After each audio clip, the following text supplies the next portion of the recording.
चलो जी शुरू करते हैं मेरा बच्चा। चैप्टर 8 का बैक क्वेश्चन।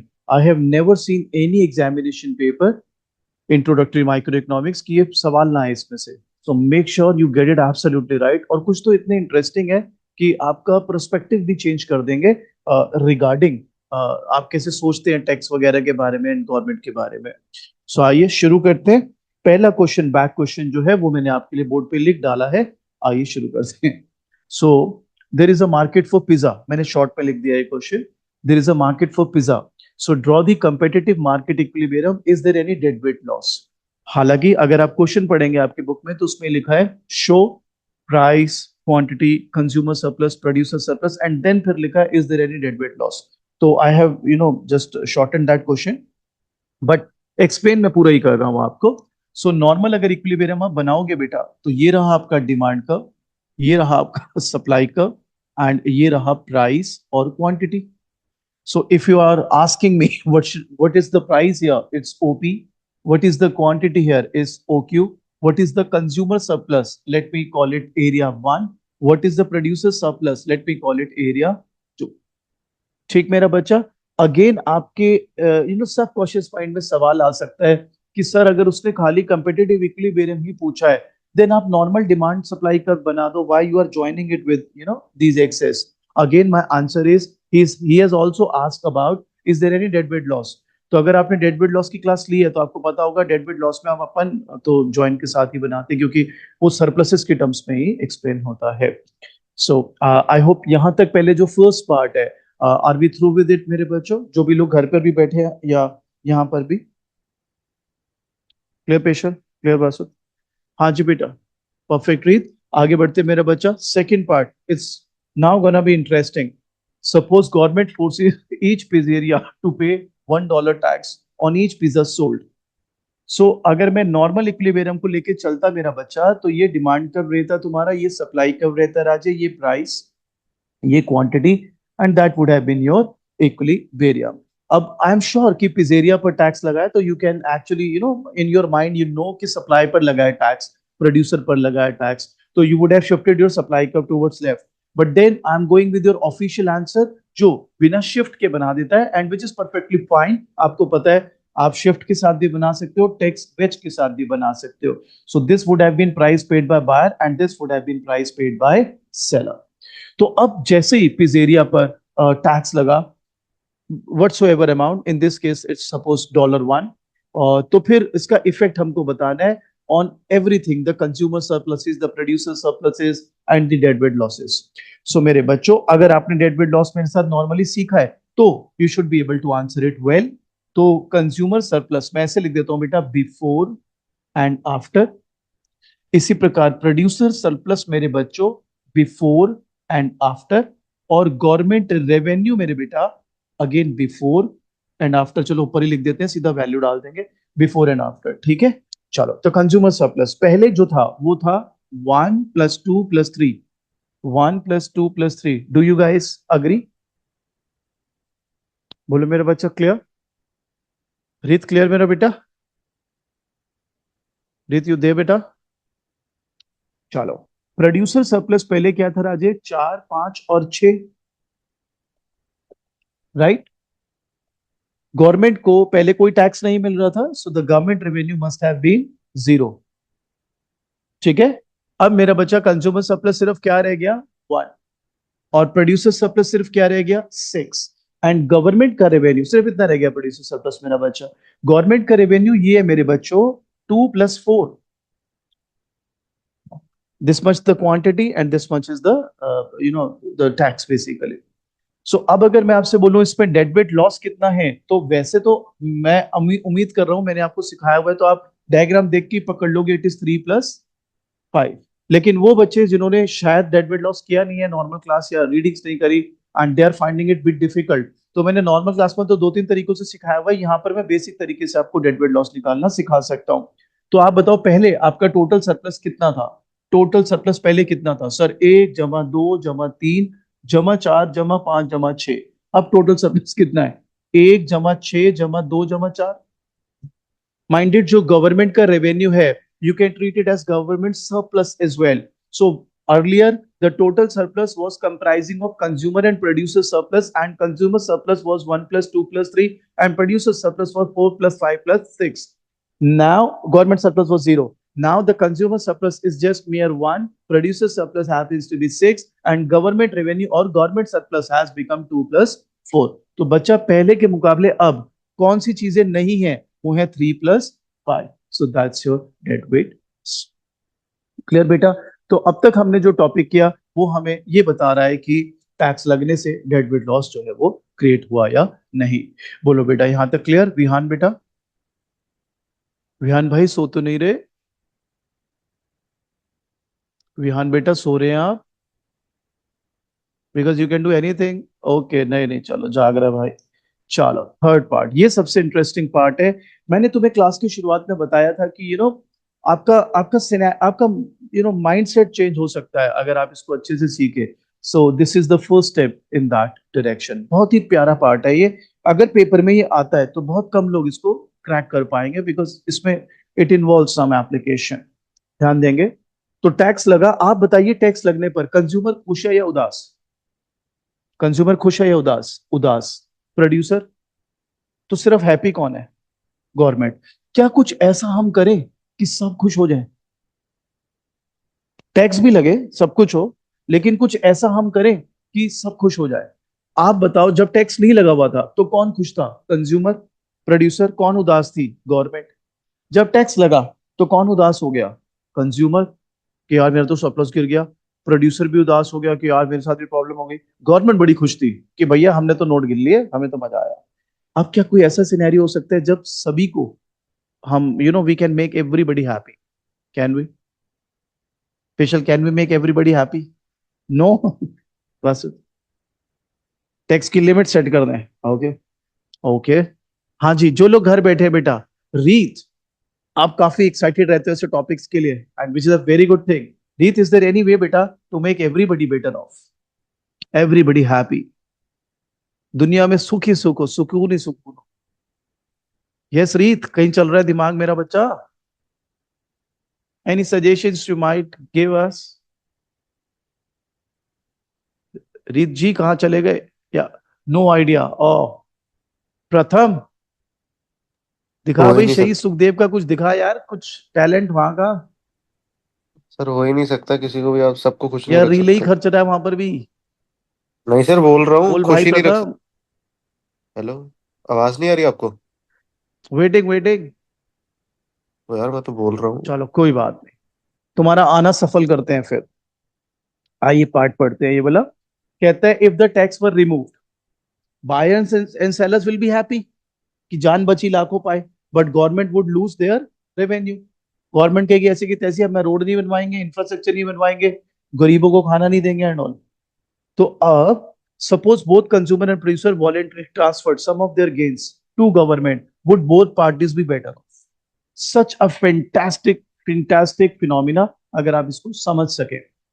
आप बताइए, कंज्यूमर, मैं यहां लिख देता हूं loss of consumer surplus. Don't you think it was 2 plus 3? Loss of producer surplus was 4 plus 5. ठीक मेरा बच्चा? नाउ डोंट यू थिंक अगर कंज्यूमर वॉलेंटरली ये 2 जो है गवर्नमेंट को दे दे, प्रोड्यूसर वॉलेंटरली ये जो 4 है गवर्नमेंट को दे दे, तो government is gonna be happy because they will still get 2 plus 4, and ये जो 3 plus 5 है, it will still be intact with the consumers and producers. So yes, it is very much possible that voluntarily अगर वो ऐसा कुछ करें तो they can make everybody happy. Diagram में शो, ये थियोरेटिकल पार्ट रहे. बोलिए मेरा बच्चा, क्लियर ये बात?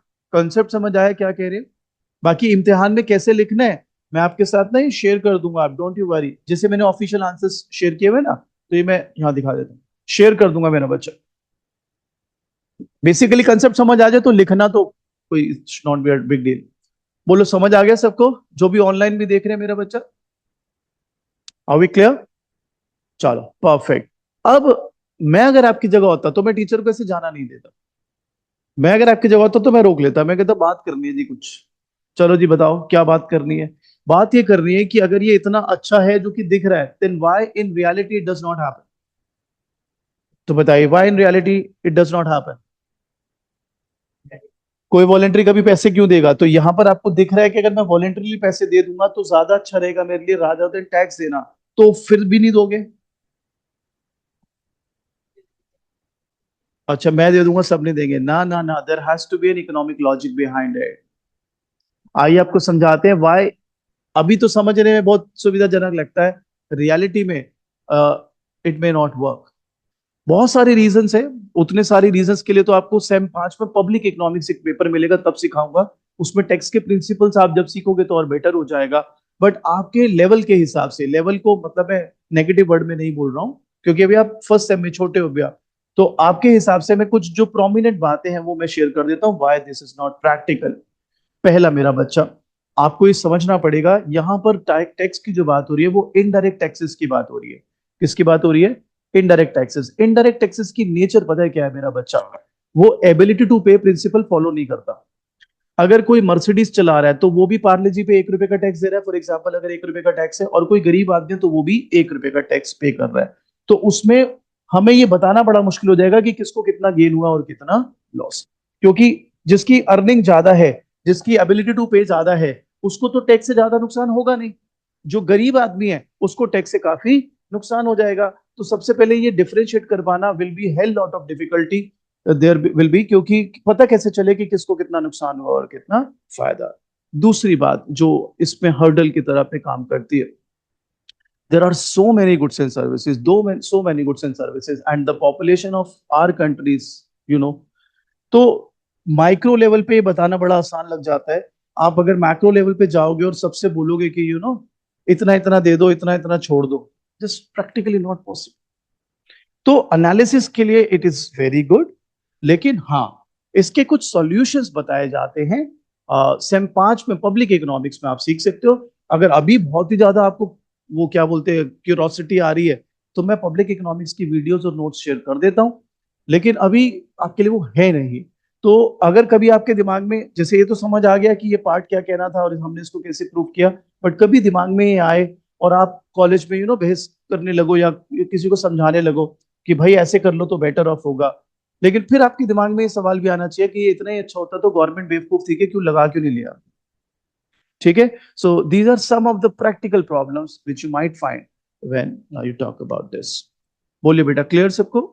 प्रथम जी, रीत जी, विहान जी, आपका भी कोई अगर इनपुट है तो आप दे सकते हैं, कोई सवाल है तो आप पूछ सकते हैं बेटा। रीत, कोई क्वेश्चन आ रहा है दिमाग में? ऐसा मुझे क्यों लग रहा है। Reet, you have a question? Yes.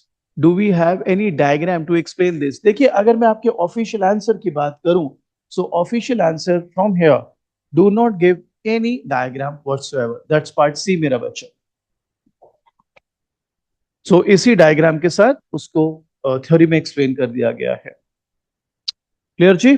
चलिए अगला question, my favourite from this particular chapter. Paper में कम से कम पिछले 15 साल में 3 बार आया है ये क्वेश्चन। पेपर लाइक क्वेश्चन है ये, इसको बहुत ध्यान से करना, आपके इंटरनल्स में आने के भी अच्छे चांस रहेंगे इसके। Let's start. तो कहता है, दो स्टेटमेंट्स दिए और उस स्टेटमेंट्स को हमें इलाबोरेट करना है, उस स्टेटमेंट्स को हमको समझना है। कहता है, a tax that has no deadweight loss can not raise any revenue for the government. और फिर कहता है, a tax that has no revenue will not have any deadweight loss. तो ये दोनों सेम लग सकते हैं लेकिन दे आर नॉट सेम। इसको समझने के लिए ऐसे समझो।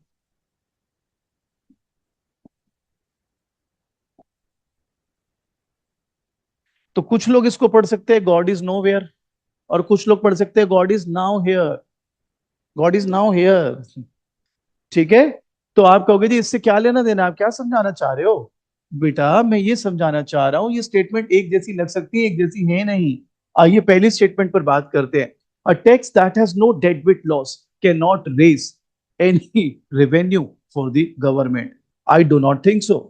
आप बताइए, सपोज आपका डिमांड कर परफेक्टली इनइलास्टिक है, ये सप्लाई कर्व है, is that clear? You could have taken supply curve perfectly inelastic also and demand curve downward sloping. Again, no problem would have been there. अब अगर टैक्स लग जाए तो आपको पता ही है सारा प्राइस कौन पे, सारा बर्डन कौन बेयर करने वाला है, your buyer, your consumer. So don't you think, तो टैक्स तो गवर्नमेंट को मिला, ठीक है, but there is no dead weight loss Raje, no dead weight loss.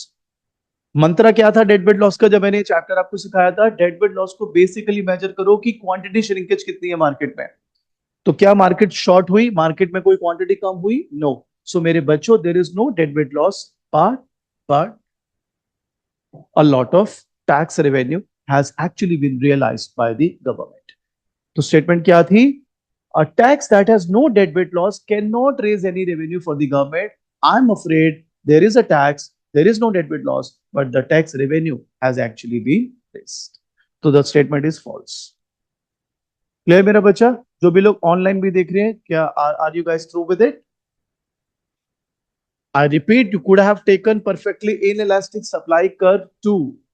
उसमें भी सेम ही आपका जो कंक्लूजन है वो सेम रहेगा. चलिए, सेकेंड पार्ट कहता है tax that has no revenue will not have any dead weight loss. इसके लिए हमने आपको एक कॉन्सेप्ट सिखाया था. वो था factors determining dead weight loss. उसमें एक था इलास्टिसिटी, एक था साइज ऑफ टैक्स. तो एक बात बताओ, मैंने आपको ऐसे सिखाया था, अगर आपको याद हो, नहीं याद तो याद आ जाएगा. सपोज ये डिमांड कर्व है, ये सप्लाई कर्व है, ये डिमांड कर्व है, ये सप्लाई कर्व है, ये डिमांड कर्व है, ये सप्लाई कर्व है, ये प्राइस, ये क्वांटिटी, ये प्राइस, ये क्वांटिटी, ये प्राइस, ये क्वांटिटी. और मैंने कहा था कि अगर स्मॉल टैक्स लगाते हैं, स्मॉल टैक्स, तो इतना आता, ये डेड वेट लॉस हो जाता बेटे. मीडियम टैक्स थोड़ा बड़ा हो जाता है मेरा बच्चा, ये हो जाता है dead weight loss. Large tax, ये अगर बहुत ही लार्ज है तो ये पूरा ही डेड वेट लॉस हो जाएगा. ठीक है. सो अब मेरे बच्चों स्टेटमेंट क्या है, उस स्टेटमेंट को हम समझते हैं और फिर बात करते हैं. तो स्टेटमेंट है a tax that has no revenue will not have any dead weight loss. Don't you people think here we have got a gigantic dead weight loss running, पूरी मार्केट ही खत्म. बट मेरा बच्चा, there is no tax revenue. बच्चा कहता है क्या बात कर रहे हो, लार्ज टैक्स लगाया गवर्नमेंट ने. ओके, टैक्स रेवेन्यू का सो कॉल्ड फॉर्मूला क्या होता है? Sir T into Q, tax per unit into Q. Q कितना हो गया है? सो भैया ये किस बात का टैक्स रेवेन्यू आ रहा है? मगर डेड वेट लॉस इंडीड बहुत ही ज्यादा हो गया है. So it is very much possible that there is a tax which is creating a huge deadweight loss but is not yielding any tax revenue. बोलो बच्चों, क्लियर? जो लोग भी घर पे बैठे देख रहे हैं बच्चे, क्या क्लियर हो गया सबको? Come on, waiting for your Nord.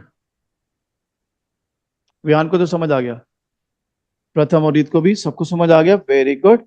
चलिए अगला क्वेश्चन अब हम आपको प्रैक्टिस कराते हैं. Again a very very good question. मैं ना शॉर्ट में लिख दूंगा बेटा, ताकि आपका समय जो है कम लगे. कॉन्सेप्ट ऑब्वियसली पूरा सीखेंगे.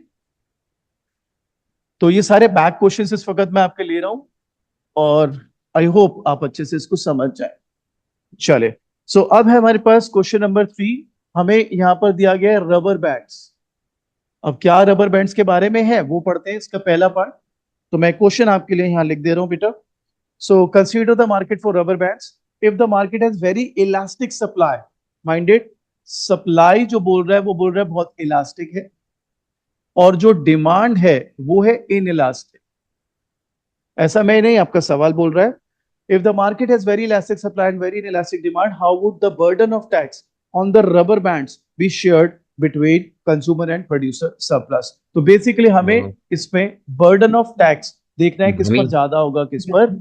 हाँ, इसका सेकंड पार्ट भी है, उसके बारे में मैं बाद में बात करता हूं. तो पहले फर्स्ट पार्ट हम आपको सॉल्व करके देते हैं. तो डायग्राम बनाते हैं पहले.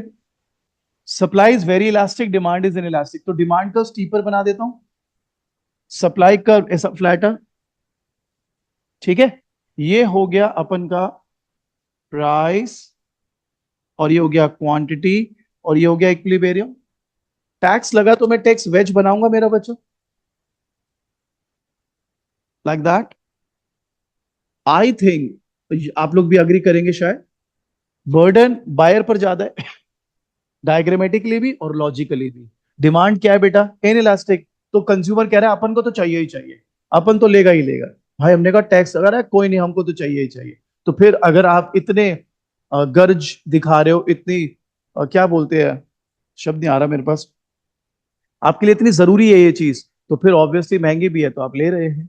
सो बेटा यहाँ पर जो मेरा कंक्लूजन आ रहा है वो ये आ रहा है कि बर्डन ऑफ टैक्स ज्यादा बायर पर रहेगा और कम सेलर पर रहेगा। ठीक है। अगर आप चाहें तो जो रीडिंग में हम एग्जांपल यूज करते हैं तो मैं वो भी यहां पर आपके लिए लगा सकता हूं।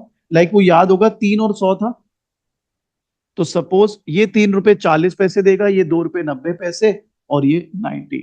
यानी बायर को कितना एक्स्ट्रा देना पड़ रहा है, 40 पैसा, और सेलर को कितना कम मिल रहा है या उसको कितना बर्डन शेयर करना पड़ रहा है, 10 पैसा। तो कौन ज्यादा बेयर कर रहा है बेटा, बायर। ठीक है। अगेन मैं बार बार इस बात को एम्फसाइज करता हूं कि पेपर में क्या लिखना है वो मैं आपके साथ आंसर शेयर कर दूंगा, उसकी चिंता ना करें। पर पेपर में आप लिख तभी पाएंगे जब कॉन्सेप्ट आपको आता हो। क्लियर। और लाइव क्लास का फायदा यह है कि हाथों हाथ आप पूछ सकते हैं सवाल। रिकॉर्डेड में वो थोड़ा सा रहता है कि मोनोलॉग होगा, वो डायलॉग नहीं होगा। चलें आगे। अब इसका सेकंड पार्ट, भाई सेकंड पार्ट में ये कहता है, मैं इसी से देख लेता हूं।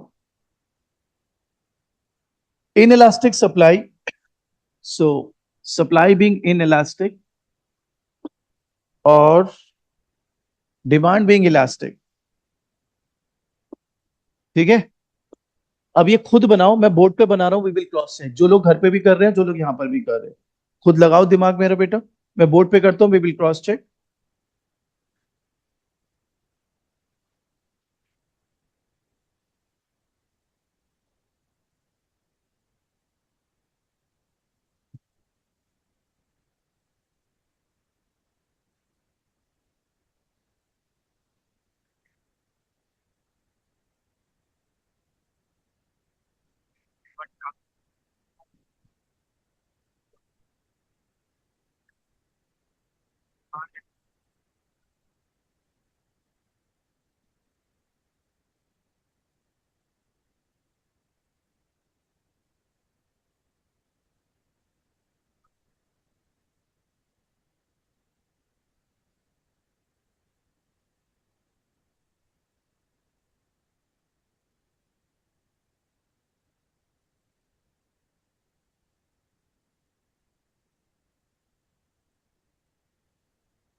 तो आई थिंक कुछ कुछ आपका डायग्राम इस प्रकार दिखना चाहिए, जिसपे कंक्लूजन ये आ रहा है that buyer will be less burdened with it, और जो ब्रूनट है टैक्स का वो ज्यादा किसके पास जाएगा, सेलर के पास।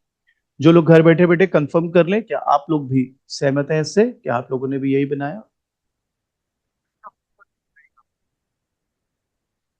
आई am waiting for other people as well. अगर हो गया तो फिर मैं आगे बढ़ूंगा मेरा बच्चा। परफेक्ट।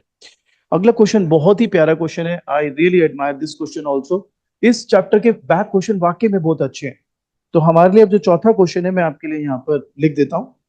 सपोज गवर्नमेंट ने सपोज गवर्नमेंट ने टैक्स लगाया on heating oil, on heating oil.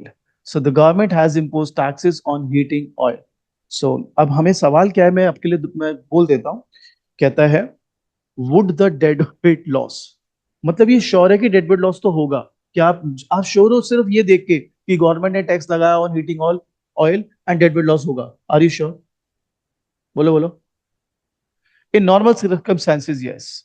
Unless and until we have perfectly inelastic demand to supply scenario, normal circumstances, yes. So I can go with this statement. तो कहता है, um, would the deadweight loss from this tax likely to be greater in first year or in the fifth year? तो यहां पर बात ये पूछ रहा है डेडवेट लॉस फर्स्ट ईयर में ज्यादा होगा या फिफ्थ ईयर में। ठीक है। सेकेंड पार्ट कहता है would the tax revenue would the tax revenue will be more in first year or say in fifth year? बहुत ही प्यारा क्वेश्चन है। अगेन अगर आपके बेसिक्स दुरुस्त हैं, आपको chapter 5 specifically elasticity of demand वाला चैप्टर बढ़िया आता है, तो you can actually S this like a boss. आप बताइए क्या, अगर आपकी परमिशन हो, फर्स्ट ईयर को may I consider it as short run, और फिफ्थ ईयर को may I comparatively consider as long run, है ना? हमने ईडी में क्या सीखा था? शॉर्ट रन में डिमांड इज इन इलास्टिक और लॉन्ग रन में डिमांड इज इलास्टिक। ये सीखा था ना मेरा बच्चा? शॉर्ट रन में याद करो, शॉर्ट रन में डिमांड सप्लाई दोनों ही for that matter inelastic, और लॉन्ग रन में दोनों ही इलास्टिक। ये बात याद है? अब हम इसको यहाँ पे यूज करते हैं। आप बताओ, अगर डेड वेट लॉस की बात हो रही है और शॉर्ट रन है, मेरे ख्याल से लेस होगा डेड वेट लॉस और यहां पर मोर। पता है रीजन क्या है? अगर इन इलास्टिक है, चाहे डिमांड चाहे सप्लाई, तो मार्केट की श्रिंकेज कम होगी, और अगर इलास्टिक है, चाहे डिमांड या सप्लाई, तो मार्केट की श्रिंकेज बड़ी ज्यादा होगी, और अगर श्रिंकेज ज्यादा होगी तो ऑब्वियसली डेड वेट लॉस भी ज्यादा। बोलो ये बात समझ आती है बेटा? इफ यू वांट, देखो आपका जो आंसर है ऑफिशियल आंसर, वो तो थ्योरी में दिया हुआ है, नो डायग्राम, लेकिन इफ यू वांट तो मैं इसको डायग्राम से भी प्रूव कर देता हूं। आपकी तसल्ली मेरे लिए जरूरी है। समझ आ गया है? You want a diagram to back this up with? बोलो जो लोग घर बैठे हैं, यहां लोगों को तो नहीं चाहिए। बोलो मेरा बच्चा, you want a diagram to back this up, और आर यू क्लियर? बोलो मेरे भाई। Okay perfect. अब आते हैं टैक्स रेवेन्यू पर। मेरे ख्याल से first year that is short run, tax revenue will be high, long run tax revenue will be low.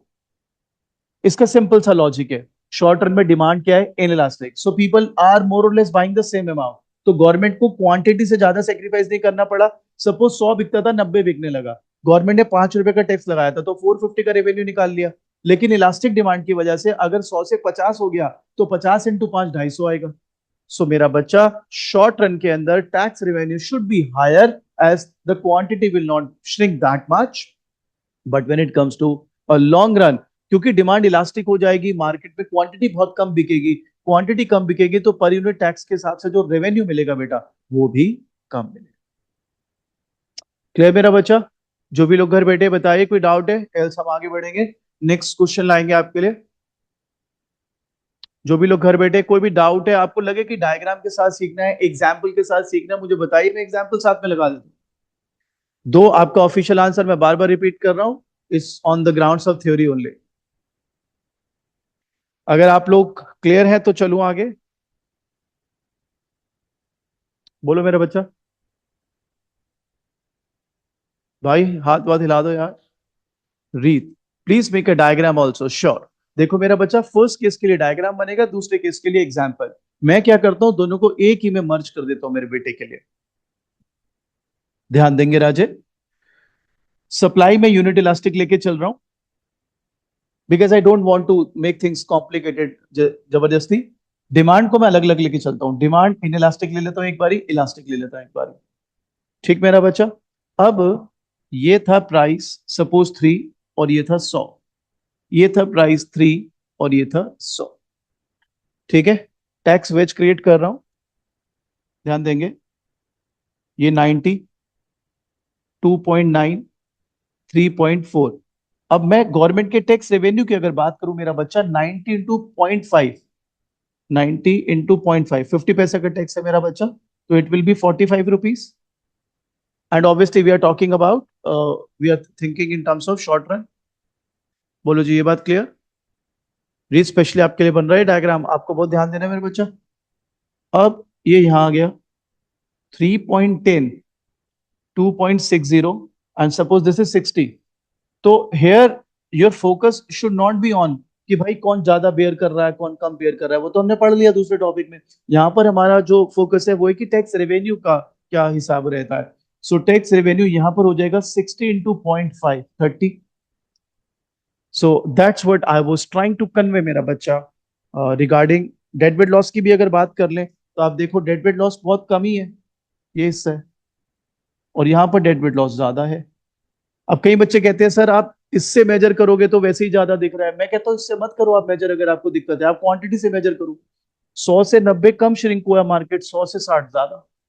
Market जितना ज्यादा श्रिंक होगा, मार्केट जितना ज्यादा शॉर्ट हो जाएगा, आपका डेड वेट लॉस उतना ही ज्यादा होगा। अब क्लियर मेरा बच्चा? परफेक्ट। आइए नेक्स्ट क्वेश्चन पर चलते हैं। इस चैप्टर के क्वेश्चन में बार बार आपसे कह रहा हूं बहुत ही बेहतरीन है। एक एक क्वेश्चन इज लाइक जो पेपर में आ सके, इतने बढ़िया क्वेश्चन हैं। तो ये था हमारा फोर्थ क्वेश्चन। अब हम यहाँ पर आपके लिए बनाते हैं question number 5। So question number 5 क्या है, मैं आपके लिए पढ़ देता हूँ। तो ये आप ही लोगों के लिए है, क्योंकि अदरवाइज मत लेना मेरी बात को। नया नया मुसलमान ना 5 बार नमाज पढ़ता है। तो जैसे जैसे इकोनॉमिक्स बच्चा पढ़ना शुरू करता है ना, स्पेशली इकोनॉमिक्स ऑनर्स में, तो वो फर्स्ट सेम में अपने आप को इकोनॉमिक्स समझने लग जाता है कि भाई मैं तो इकोनॉमिस्ट हूँ, मुझे तो economics back of my head, back of my hands what. तो ये क्वेश्चन डिसाइड करेगा आपकी पेडिग्री। तैयार हो? क्वेश्चन बड़ा ही बेहतरीन है। सवाल ध्यान से सुनना, बहुत बड़ा है इसलिए मैं सिर्फ बोल रहा हूं। After economic class one day, after economics class one day, your friends suggest that taxing food would be a good way to raise revenue because the demand for food is quite inelastic.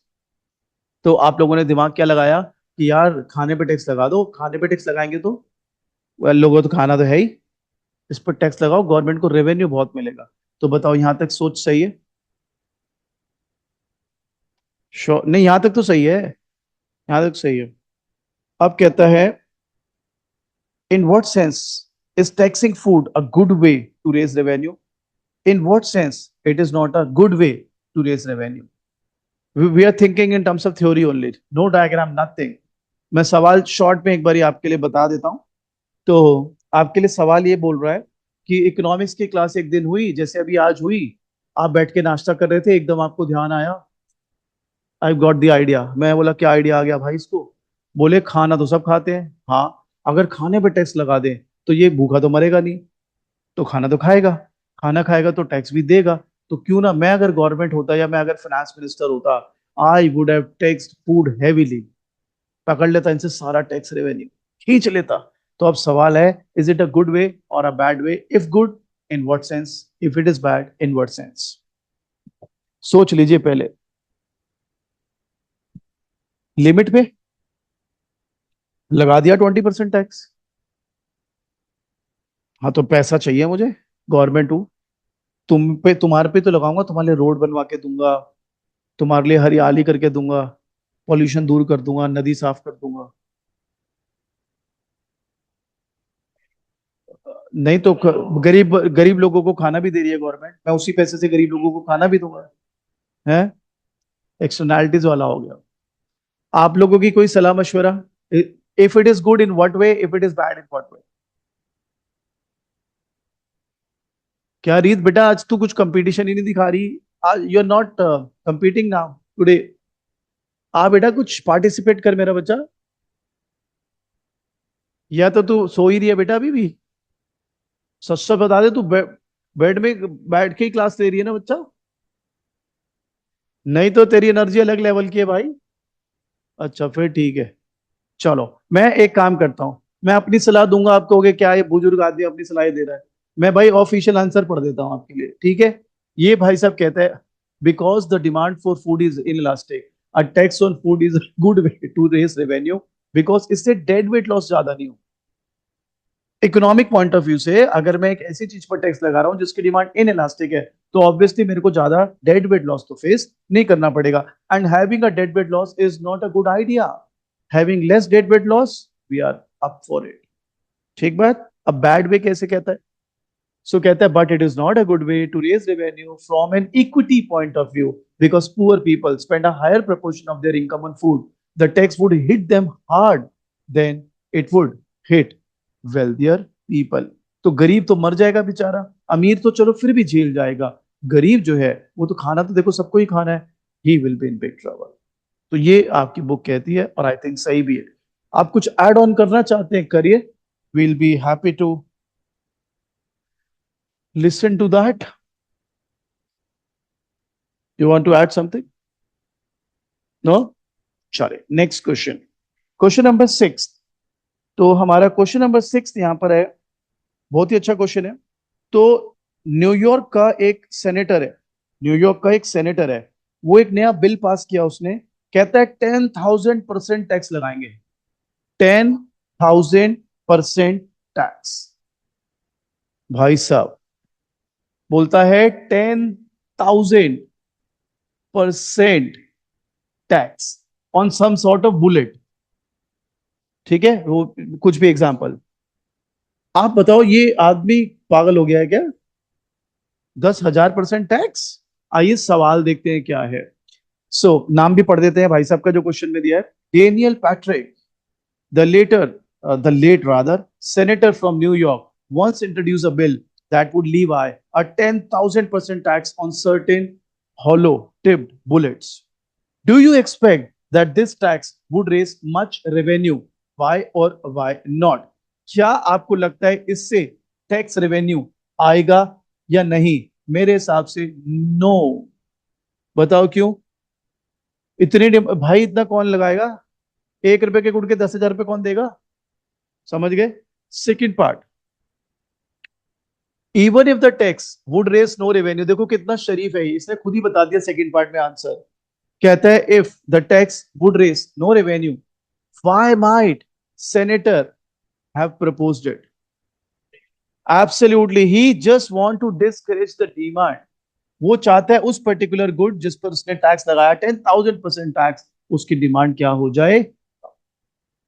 तो that I mean इसके अलावा तो कुछ लगता नहीं है reason इतना major tax लगाने का।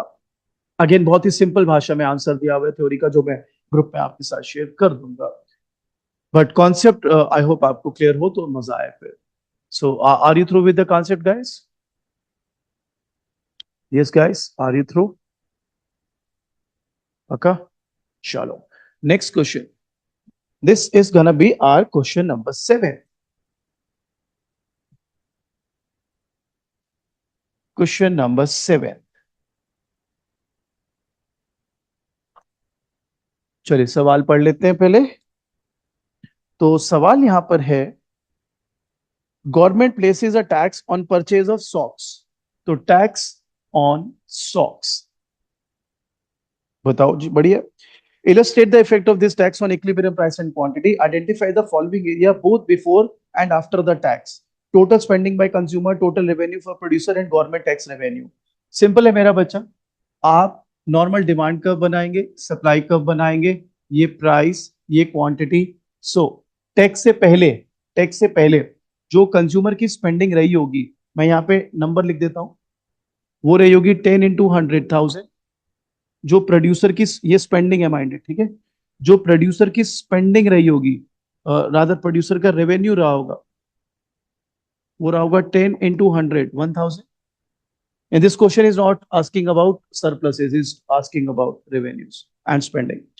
जो ही टैक्स लगा, सपोज ये 12 हो गया, ये 9 हो गया, 3 रुपए का टैक्स सपोज लगा दिया।